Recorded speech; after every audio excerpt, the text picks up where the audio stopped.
Hello, ladies and gentlemen. I hope you have a great and wonderful day.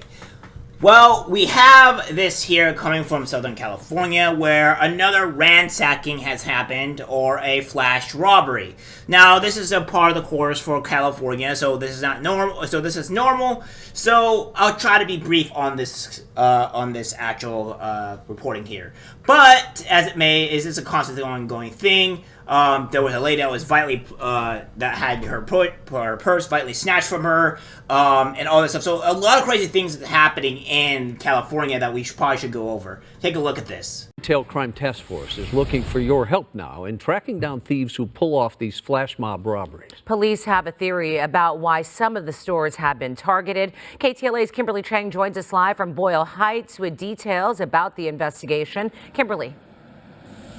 Hi, LAPD investigators say that some of the suspects may be students because they appear to be young and they could live near the stores that they targeted. The shoe store chain WSS has been targeted multiple times in recent weeks. One location in South Los Angeles was hit 5 times. New security footage shows a store employee struggling with a flash mob as they rush out of a retail store with stolen merchandise. Investigators believe 10 to 20 people were involved, many of them minors, possibly as young as 15 years old. So awful what's going on in the world. At least 9 incidents were reported at WSS shoe stores since March, including in Southgate, Boyle Heights, and South LA. They ride bicycles into the area. They store their bicycles somewhere close to the location. Then they come in on foot. They basically storm the store, 10 to 20 deep. They're usually in and out within a minute. Although there's no specific evidence, detectives believe some of these suspects may be students of LA Unified School District. They've shared photos with local schools to try and drum up leads. The crimes involve a high dollar amount. We estimate approximately $40,000 in loss, total loss. And in some instances, police say suspects pushed witnesses or threw items at them. Initially, it was just going in, grab stuff, run out. Now we've had incidents where they have gotten physical with employees at the store.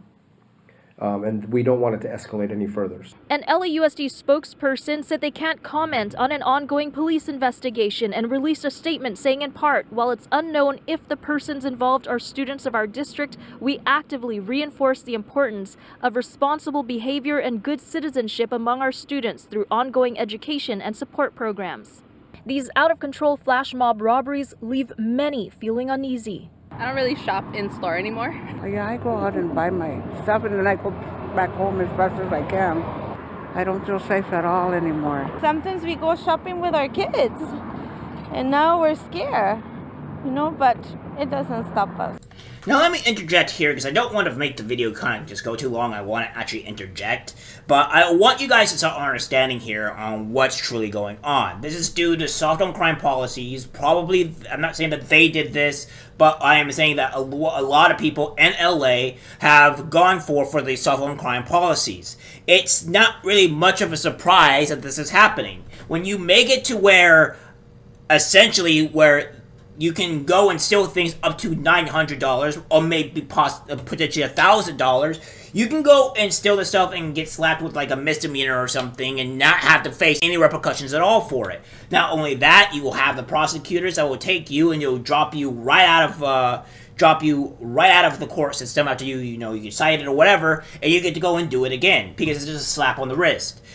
So it doesn't matter. Many of these people are probably re-offenders. They probably do this constantly over and over again, and this is the reason why that we see such a huge, massive crime in California. And again, we see this here again with the lady with the violent purse snatching here. Take a look at this one.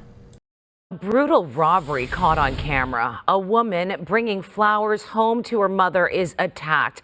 Her purse ripped from her arms as she lay on the ground. The victim says the suspect came out of nowhere and pushed her down. Let's go to Carlos Acedo. He spoke to the victim. He joins us live in San.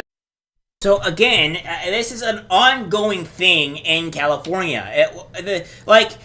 At some point, you have to start realizing what you're doing when you vote for certain stuff like this, which I don't even know if these people are aware of what's actually going on, if they could do. But my assumption is that a lot of these people vote very far left or vote Democrat. And when you vote this way, you get these outcomes. And unfortunately, what we also have here as well is that there was 2 vicious attacks in LA, which the Metro buses that happened in the Metro bus in less than 24 hours. So this is an ongoing thing too. So take a look at this one.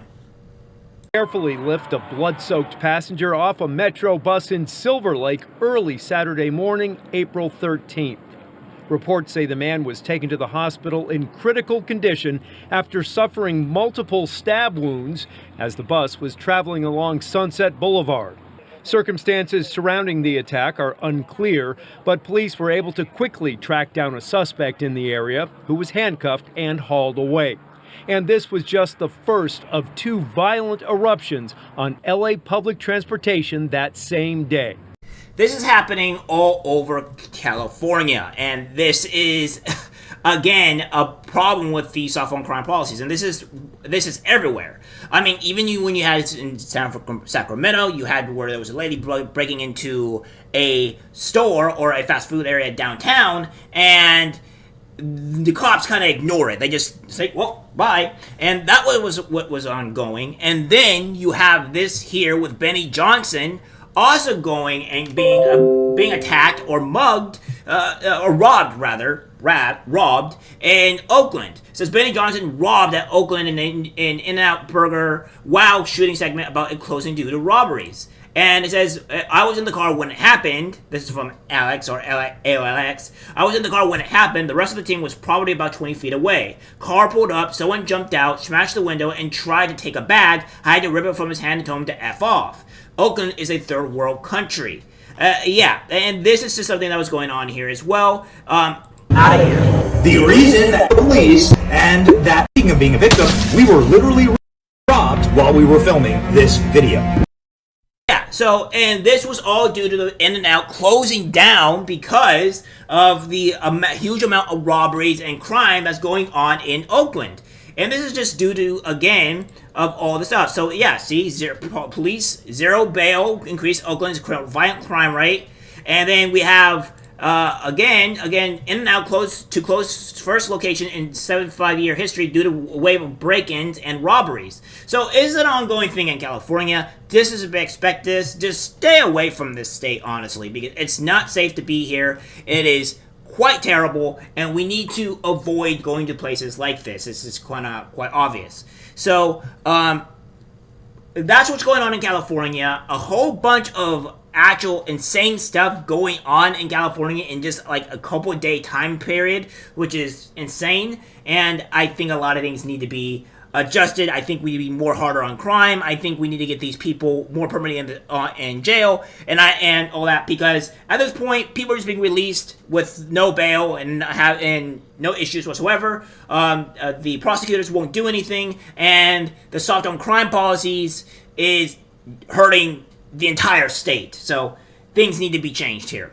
Alright guys, that's it for the video. Like, subscribe, share. As always, take care my friends.